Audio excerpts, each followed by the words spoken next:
43절과 44절 한번 보겠습니다. 15장 43절입니다. 시작. 아리마대 사람 요셉이 와서 당돌이 빌라도에게 들어가 예수의 시체를 달라 하니 이 사람은 존경받는 공회원이요 하나님의 나라를 기다리는 자라.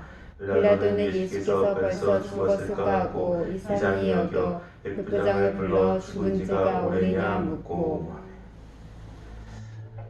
아리마대 사람 요셉이 이제 마가복음 전체를 통해서 첫 번째 등장하는 사람입니다. 다른 말로 하면 교회 공동체 내에서 중요한 역할을 감당하는 사람이었는가라고 하는 데 있어서 의문을 갖게 하는 사람이었습니다. 그런데 그가 행했던 일은 누구보다 더 큰 일을 행했죠. 그것은 무엇이냐면 예수님의 시신을 거두어다가 자기의 가족묘에 예수님을 안치시킨 사건입니다. 다른 말로 하면 예수님의 시신이 훼손되지 않도록 그가 중요한 역할을 감당했습니다. 그렇게 할 수 있었던 중요한 요인 중에 하나는 무엇이냐면 그 사람이 공회, 다른 말로 하면 이제 우리가 잘 아는 것처럼 이제 예루살렘 중심으로 해서 유대 전체를 다스리는 사내들인 공회의 공회원이었다라고 하는 것입니다.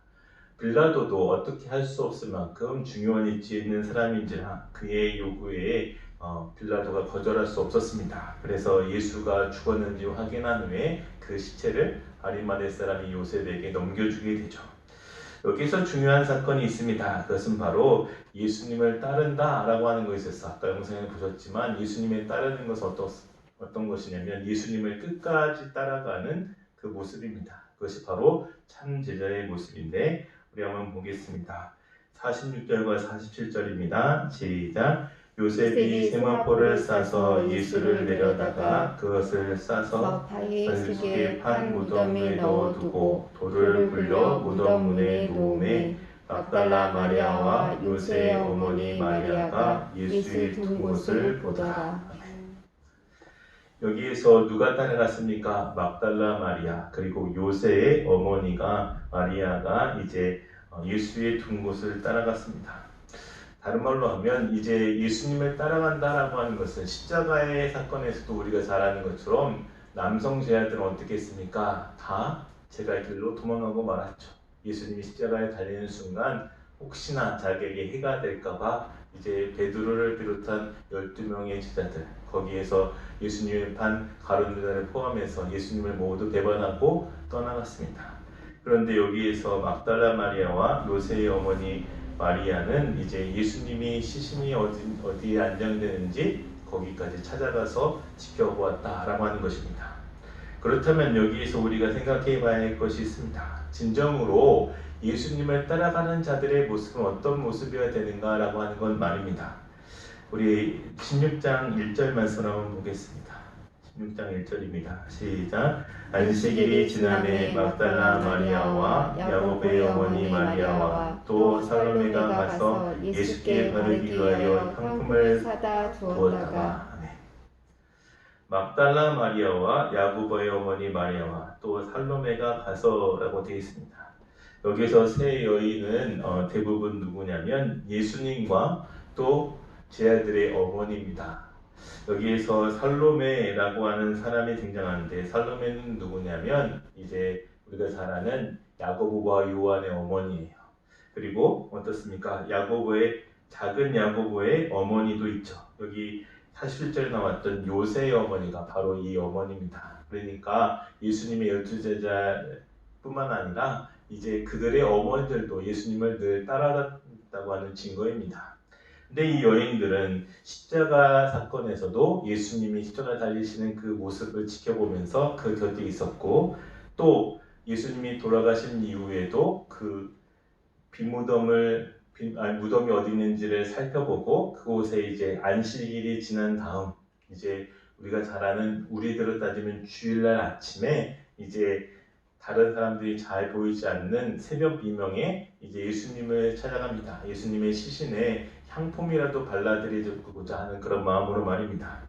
중요한 것은 무엇입니까? 우리 한번 보겠습니다. 2절과 3절입니다. 시작. 안식 후 첫날 매우 일찍이 해돋을 때 그 무덤에 가며 서로 말하되 누가 우리를 위하여 무덤문에서 돌을 굴려 죽이요 하더니. 아멘. 실질적인 문제가 있었습니다. 그 문제는 무엇이었냐면 무덤문을 막아선 큰 돌이 있습니다. 우리나라처럼 이제 매장 문화가 있는 것이 아니라 그때 당시의 문화는 시신을 보관해뒀다가 가족들의 시신을 한꺼번에 모아두는 곳이 바로 이 아리마대 사람 요셉이 가족료로 썼던 그런 용도입니다. 그래서 우리가 예수님께서 이런 말을 하셨죠. 회칠한 무덤이여 했을 때 그 회칠한 무덤이 무엇이냐면 이제 바로 바리새인과 서기관과 같은 겉은 멀쩡해 보이지만 속은 썩어있는 시신이 있다라고 했을 때 회칠한 무덤을 했잖아요. 근데 그 회칠한 무덤에 대해서 제가 책을 읽으면서 깨닫게 된 게 무엇이냐면 그 회칠한 무덤이 있었던 이유가 있어요. 그 뭐냐면 예루살렘 중심으로 해서 이제 6월절이 되면 많은 사람들이 오게 됩니다. 그런데 많은 사람이 오게 될 때 유대인들이 싫어하는 것이 있어요. 그건 뭐냐면 시신에 대한 거예요. 그래서 시신에 관련된 무덤이 있으면 그 무덤이 아닌 것처럼 보이기 위해서 획을 칠한다고 하는 거예요. 그래서 그 획칠한 무덤이 되는 이유는 그 겉은 아름다워 보이고 집처럼 보이지만 그 안에는 뭐가 있어요? 시신이 있는 거예요. 그런 것처럼 이제 예수님의 무덤도 이제 돌로 막았기 때문에 그 막은 것을 회칠하면 어떻습니까? 무덤처럼 보이지 않죠. 그래서 이 여인들이 행했던 건 뭐냐면 무덤이 헷갈리지 않기 위해서 따라가 봤던 것입니다. 예수님을 따른다라고 하는 것은 바로 그러한 의미가 있어요. 두 번째는 무엇입니까? 이제 거기에서 놀라운 사실을 경험하게 되는데 우리 한번 보겠습니다. 5절과 6절입니다. 시작. 무덤에 들어가서 흰옷을 입은 한 청년이 우편에 앉은 것을 보고 놀라매 청년이 이르되 놀라지 말라. 너희가 십자가에 못 박히신 나사렛 예수를 찾는구나. 그가 살아나셨고 여기 계시지 아니하니라. 보라 그를 두었던 곳이니라. 아멘. 흰옷 입은 한 청년이 등장합니다. 그리고 그 청년이 전했던 내용은 무엇입니까? 예수님이 부활하셨으니 이제 그 부활하신 것에 대해서 증거하는 내용입니다. 여기에서 우리가 기억해야 될 것은 무엇입니까? 바로 이 부활의 첫 증인이 누가 됐어요? 12제자가 아니라 이 여인들이 됐다라고 하는 것입니다. 이 여인들이 됐다고 하는 것은 큰 의미가 있습니다. 어떤 큰 의미가 있을까요? 그것은 그동안에 유대인들이 봤을 때 여인들의 모습은 낮은 모습이에요. 그래서 그들에게는 언론에 대한 권리도 없고요, 인권도 없고 모든 것들이 제한된 상황입니다. 그런데 예수님을 믿으면 예수님께서 원하시는 새로운 공동체에 들어오게 되면, 교회에 들어오게 되면 여성의 인권과 언론이 다 높아지게 된다라고 하는 것입니다. 그래서 마가복음을 읽고 있는 첫 번째 독자들에게 있어서 이 사건은 참으로 놀라운 일이었습니다. 예수님의 부활의 첫 번째 증인이 바로 이 여인들이 됐다고 하는 것은 남성들에게 있어서는 큰 충격이었어요. 실제로 어떻습니까? 남성 제자들은 예수님이 십자가에 달렸을 때 도망갔을 뿐만 아니라 부활의 첫 증인도 되지 못했기 때문에 그들에게 있어서 이 마가복음을 읽는다고 하는 것은 곤욕스러운 일일 수 있어요. 그런데 여성들에게 있어서 어떻습니까? 또 이방인들에게 있어서 어떻습니까? 바로 이 마가복음은 놀라운 역사입니다. 실제로 우리가 잘 아는 것처럼 예수님이 십자가에 달리시는 마지막 장면에 이제 백부장이 등장합니다. 그 백부장은 로마의 백부장이고 이방인입니다. 그런데 그의 입술을 통해서 증거되는 것은 무엇이냐면 예수님의 말로 살아계신 하나님의 아들이라고 하는 고백이 나옵니다. 다른 말로 하면 진실로 하나님의 아들이었도다 라고 하는 그 고백을 통해서 이제 사람들이 마가복음을 읽으면 생각하기를, 야, 이 복음서야말로 이제 유대인들 뿐만 아니라 이방인에게도 복음의 길이 열려있고 또 남성들에게만 제한되어 있던 그 모든 것들이 변해서 여성들에게도 주어지는 하나님의 귀한 은혜와 사랑과 기약이다 라고 하는 것입니다. 오늘과 하나님 앞에 기도의 제목이 있습니다. 하나님, 우리를 부르셨던 그 은혜와 사랑을 깨닫기 원합니다. 부활의 증거가 되었던 그 여성들의 모습을 통해서 우리가 주님께 나아가기 원합니다. 기도하시는 저 여러분 되시기를 주님의 이름으로 부탁드립니다. 그렇다면 이 청년이 이제 여인들에게 했던 이야기가 있습니다. 우리 7절 말씀 한번 보겠습니다. 7절입니다. 시작. 가서 그의 제자들과 베드로에게 이르기를 예수보다 너희보다 먼저 갈릴리로 가시나니 전에 너희에게 말씀하신 대로 너희가 거기서 배우리라 하라 하는지라. 아멘. 여기서 중요한 사명이 하나 부여되는데 그건 무엇이냐면 갈릴리로 가서 이 사실을 베드로와 제자들에게 증거하라 라고 하는 것입니다. 여기에서 중요한 포인트가 바로 갈릴리라고 하는 단어입니다. 왜 갈릴리에서 만나자고 하셨을까? 첫 번째로는 거기서 다시 시작해보자 라고 하는 의미가 있습니다. 제자들이 첫 번째 부름받았던 장소도 바로 갈릴리였습니다. 그래서 여러 명의 제자들이 있습니다. 우리가 잘 아는 것처럼 12명의 제자 가운데 2명의 제자를 제외하고 10명의 제자는 다 갈릴리에서 부르심을 받았죠. 분명히 그 제자들은 잘못도 했고 허물도 많았습니다. 특별히 예수님께서 무슨 말을 하시는지 그들은 이해하지 못했고 이해하려고 하지 않았습니다. 예수님이 3번씩이나 고난당하신 후에 3일 후에 다시 살아나시리라고 하는 것을 말씀하셨지만 그들의 귀에는 예수님이 고난당하신다라고 하는 것에만 초점을 맞추어서 실제로 베드로 같은 경우는 예수님의 멱살을 붙들고 그렇게 하지 마옵소서라면서 오히려 사탄과 같은 일을 감행했던 그런 어리석은 가운데 빠졌던 자들이었습니다. 그들은 메시아가 이제 등장하면 이제 로마 정부로부터 자유를 얻게 되고 이제 그들이 높은 자리에 앉아서 무엇인가 누리려고 했던 그러한 허영된 마음에 사로잡혔던 사람들이었습니다. 그런데 예수님께서 그 갈릴리로 가시겠다라고 하는 것은 무엇을 의미합니까? 그것은 바로 그 추억의 장소로 다시 가서 다시 시작해 보시겠다라고 하는 것입니다. 우리가 잘 아는 것처럼 베드로에게 찾아왔던 예수님의 모습은 참 놀랐습니다. 베드로에게서 찾아왔던 그 예수님의 모습은 이제 내가 다시 사람 낚는 어부가 되게 하리라 라고 하는 사명을 주시기 위해서 그가 있었던 갈릴리로 찾아가셔서 그 헛손질하는 그 어부의 모습을 다시 한번 바라보십니다. 그리고는 그에게 다시 한번 부르십니다. 오늘 우리가 하나님 앞에 기대할 제목이 있는데 그것은 바로 우리들이 처해 있는 갈릴리의 모습은 어디인가라고 하는 것입니다. 분명 예수님께서 우리를 만나 주신 곳, 주님이 우리를 처음 찾아와 주신 곳, 난생 처음 저는 죄인입니다. 저를 떠나소서 했던 그 베드로의 고백처럼 우리가 죄인으로서 주님을 만났던 그 시간이 있습니다. 주님께서 우리를 새롭게 하시기 위한 그 장소에 주님께서 우리를 부르시다고 하는 것입니다. 두 번째로 예수님은 왜 갈릴리에서 만나자고 하셨습니까? 그것은 바로 실패한 첫사랑을 다시 회복하기 위함입니다. 갈릴리는 예수님과 제자들 사이에 첫사랑이 묻어있는 장소였던 것입니다. 우리가 잘 아는 것처럼 예수님께서 그 갈릴리 사이에서 오병이어의 기적을 일으켰습니다. 그래서 많은 사람들이 그곳에서 배불리 먹게 되었죠. 그리고 우리가 잘 아는 것처럼 그곳은 갈릴리에서 실패한 사랑을 회복하는 곳입니다. 우리가 잘 아는 것처럼 예수님께서 말씀하셨던 요한복음 21장 15절 말씀 가운데 내가 이 세상 사람들보다 더 사랑하느냐 라면서 예수님께서 3번씩이나 베드로에게 물었던 그 장소도 바로 이 갈릴리였던 것입니다. 우리가 초대교회의 7교회를 살펴볼 때 철상을 잃어버렸던 교회가 있습니다. 그 교회는 우리가 잘 아는 에베소 교회입니다. 그 에베소 교회가 첫사랑을 잃어버렸던 가장 중요한 원동력이 무엇입니까? 그것은 그들이 신앙생활 잘 하다가도 박해의 때가 오니까 그 박해를 이기지 못해서 견디지 못해서 신앙을 포기한 경우가 있었습니다. 주님께서 우리에게 첫사랑을 회복하라고 했던 가장 중요한 것은 무엇이냐면 요즘처럼 생각하면 코로나의 위기로 말미암아 많은 사람들이 힘들어하고 괴로워합니다. 그리고 실제로 교회에서도 어려움을 당하고 있고 많은 경우에 있어서 낙심하기도 합니다. 며칠 전에 이제 목사님들이 이제 화상으로 이제 만나가지고 10분이 이제 목회에 대한 것을 나누는 그런 모임이 있습니다. 그래서 이제 화상으로 하게 됐는데요. 근데 그 화상으로 하면서 어떤 목사님이 이제 코로나에 대해서 자유롭게 이야기하는 시간이 있었는데 그때 그런 말씀을 하시더라고요.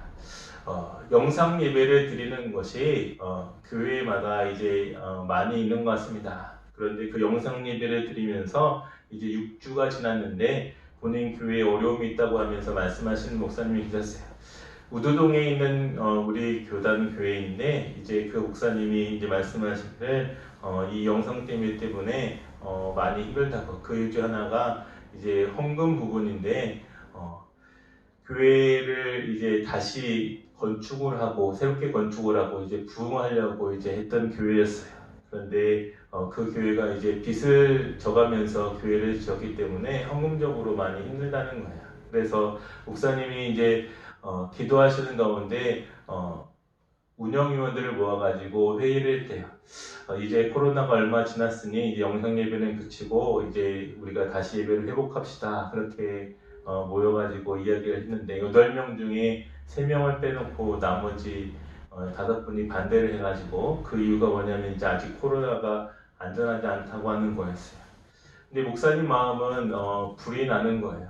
그 이유가 이제 영상 예배를 드리다 보니까 헌금이 들어오긴 하는데 헌금이 30%밖에 들어오지 않는다는 거예요. 그러다 보니까 교회 운영뿐만 아니라 이제 빚을 냈기 때문에 이자를 갚아야 되는데 그 부분이 너무 힘들어가지고 밤잠을 잘 못 잔다고 목사님이 실제적으로 고민을 털어놓으시더라고요.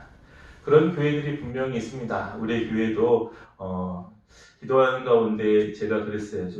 우리가 분명히 선교비를 받고 있는 교회지만 우리도 어려움을 호소할 때는 호소해야겠다는 생각이 들어서 이제 요청해야 되는 곳에는 요청을 했어요. 그랬더니 하나님께서 길을 열어주셔서 생각하지 않은 곳에서도 도움을 주셔서 이제 좀 어려움은 면한 것 같습니다. 하나님께서 하신 일에 대해서 우리들이 살펴볼 때 우리들이 늘 기억해야 될 것은 무엇이냐면 우리가 큰 문제를 만났을 때 그 문제 앞에 절망해서는 안 된다라고 하는 것입니다. 고린도전서 15장 55절에 보니까 사망아 너의 승리가 어디 있느냐, 사망아 내가 쏘는 것이 어디 있느냐, 사망이 쏘는 것은 죄요 죄의 권능은 율법이라. 우리 주 예수 그리스도로 말미암아 우리에게 승리를 주시는 하나님께 감사하노니 라고 되어 있습니다. 사도 바울의 고백에 있어서 가장 중요한 것은 무엇입니까? 그것은 하나님께 감사할 수 있는 것은 예수 그리스도로 말미암아 얻게 되는 승리가 있다고 하는 것입니다. 죽음을 정복한 승리의 놀이가 우리에게 있기를 원합니다. 코로나가 분명 우리에게 죽음처럼 어려운 위기로 우리들을 몰아내지만 부활하신 예수님의 능력으로 말미암아 다시 한번 이기시는 저 여러분 되시기를 주님의 이름으로 축원드립니다.